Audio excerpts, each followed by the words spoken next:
President Cyril Ramaphosa is in New York ahead of the UN General Debate, which is starting tomorrow. He's just unveiled a Nelson Mandela statue donated to the United Nations and will later attend a peace summit in the former president's name. Well, for more on this story, we cross to our reporter, Sherwin Bryce-Peace, who's standing by for us. Sherwin? Thank you so very much indeed, and welcome to the inner sanctum of the United Nations here in New York, where the ceremony to officially unveil the Nelson Mandela statue behind me has just concluded.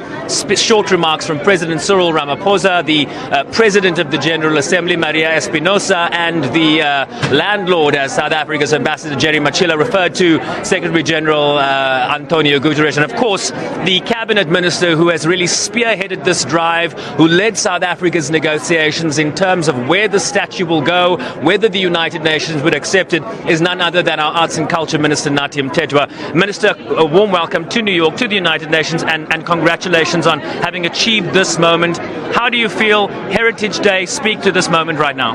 Firstly, at home, happy Heritage Day. We feel so proud to be at this point. We feel we are at the top of humanity's pride, and the spot here, the United Nations, is an affirmation of what Madiba lived for, his values, the struggling people of South Africa, the people of Africa as a whole. This for us is something we are proud of, we are happy, but we are also humbled that for the very first time in the history of the United Nations, there is a statue of somebody, Mandela, and no one else. And the United Nations find it in their space and power to afford us that chance. And for South Africans, congratulations. You also will remember, Minister, that the only UN International Day named after an individual is July 18th, Nelson Mandela International Day. So you had a first there, you have a first here. What does the heritage, the legacy of Mandela teach South Africans as they enter the UN Security Council next year on the 1st of January?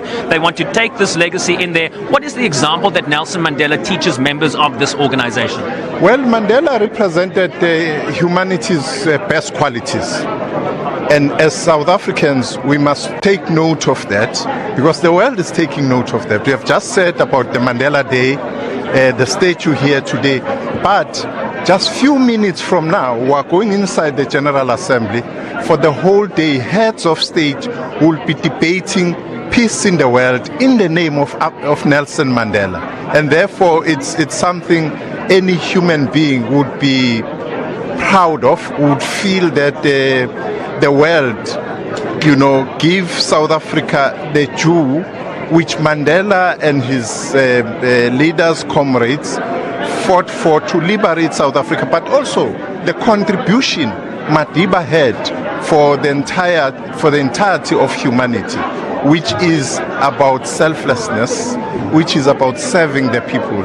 And we should take pattern of that. Final question for you, Minister. How do you respond to some of the criticism that says the South Africans are elevating an individual so substantially wherever they go? Is it unfair to some of the other liberation heroes around that there are so many Madiba statues being unveiled everywhere in the world? How do you speak to that criticism? Well, Madiba represents South Africa, and the criticism failed to understand that he is this embodiment and a symbol of a people who have struggled for centuries for liberation.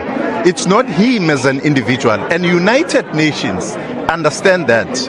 If you remember, even during the centenary of the governing party in South Africa, what the then UN Secretary General Ban Ki-moon said, that it is a movement of the people, it's the whole of the people of South Africa moving towards freedom, peace, and prosperity. And it's an example we need more now than ever, I would say. Absolutely. Minister Nathi Mthethwa, congratulations again, and thank you for speaking to us here on SABC News. Thanks, Sharon. Thank you. All the best. Minister Nathi Mthethwa, South Africa's Arts and Culture Minister, really spearheading South Africa's drive to have the United Nations accept this gift, officially handed over by President Cyril Ramaphosa. And of course, this is just the beginning of our day here. They now go into the General Assembly, starting live on SABC News at around 3:30 your time, 9:30 a.m. Local time. We will bring that opening plenary live. The President will speak, the Secretary General will speak, Madam Graça Machel, the widow of former President Nelson Mandela, will speak.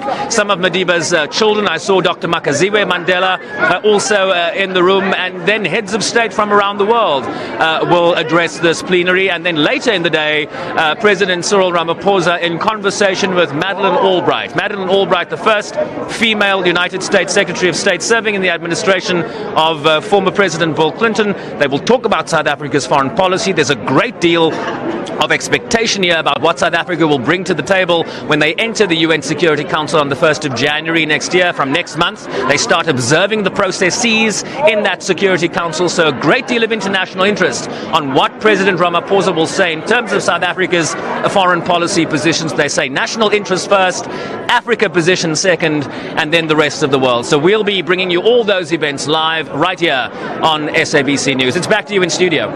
Thanks very much, showing Bryce Peace, our reporter there in New York, just giving us an update of what's yet to come. And this after President Cyril Ramaphosa and the UN Secretary General just unveiled that statue of Nelson Mandela. Let's go to the next story.